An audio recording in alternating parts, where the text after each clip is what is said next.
पवन सिंह के लगातार गाना के शूट चल रहा बा, लगातार एल्बम के शूट चल रहा बा, होली गीत के शूट चल रहा बा। हम बता दी कि पावर स्टार पवन सिंह कुछ दिन पहले से चर्चा में रहा है टिकट के लेके आज चुनाव के लेके, लेकिन पावर स्टार पवन सिंह के अब चुनाव के मामला जौन बा कि ठंडा हो गई बा। अब ए बार सिर्फ एगो चर्चा चल रहा बा पावर स्टार पवन सिंह के होली कब आई। होली के लेके सारा इंडस्ट्री के भोजपुरी के जितना दर्शक बाड़े, जितना पावर स्टार पवन सिंह के चाहे वाला लोग बा, सारा लोग एगो बात चाहता कि आखिर पावर स्टार पवन सिंह के होली गीत कब आई, पावर स्टार पवन सिंह के होली गीत कब आई।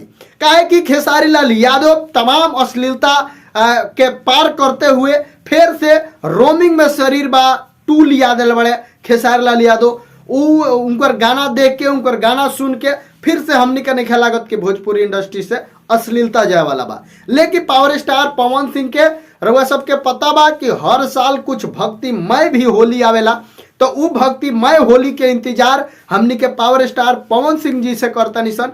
ऐसे करता निसन जब पावर स्टार पवन सिंह जी अभी चुनावी रैली में बढ़े, चुनावी मुद्दा में बढ़े, चुनावी टिकट के चक्कर में बढ़े, तो अब की बार जवन भी पावर स्टार पवन सिंह के गाना आई वो उम्मीद बा कि साफ सुथरा और बेहतरीन आई। ऐसे कि पावर स्टार पवन सिंह के अभी चुनाव के जौन मामला बा वो चल रहा बा, तो चुनाव के मामला में पावर स्टार पवन सिंह गंदा गीत नहीं गा सकत या कोनो बलगर गीत नहीं गा सकत।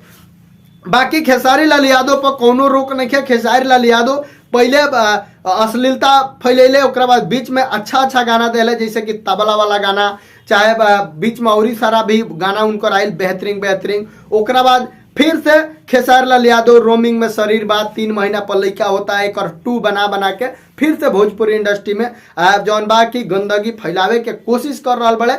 देखिए एगो बात हम बता दी कि अगर बड़ कलाकार गंदगी करी, बड़ कलाकार गलत करी तो ओकरा के देख के ना ढेर तो 10 गो छोट कलाकार जरूर गलती करी। तो ऐसे खेसारी लाल यादव से हमार विनती बा कि खेसारी लाल यादव जी आप जो पहले गलती कर चुके हैं उस गलती को फिर जान से मत दोहराइए, उस गलती को दोहराइएगा तो फिर अच्छा भोजपुरी इंडस्ट्री बना हुआ फिर बिखर जाएगा। आप लोग को शर्म आनी चाहिए, क्योंकि मैथिली ठाकुर, भोजपुरी को गाने वाली, भोजपुरी को जानने वाली मैथिली ठाकुर, जौन बा की भरत शर्मा, जौन बा की कल्पना, ऐसा लोग के अवार्ड मिलल बा, तो तारा लोग के कम से कम शर्म आवे के चाहिए, चुल्लू भर पानी में डूब के मर जाए के चाहिए कि ई भोजपुरी इंडस्ट्री के ट्रेंडिंग स्टार, भोजपुरी इंडस्ट्री के स्टार रहला से कोनो फायदा नहीं है जब तार लोग के एगो कोनो अवार्ड में, एगो कोनो बढ़िया जौन बा के फंक्शन में इनवाइट नहीं के कल जात। तो ई सब के ध्यान रखे के चाहिए। बाकी पावर स्टार पवन सिंह से उम्मीद बा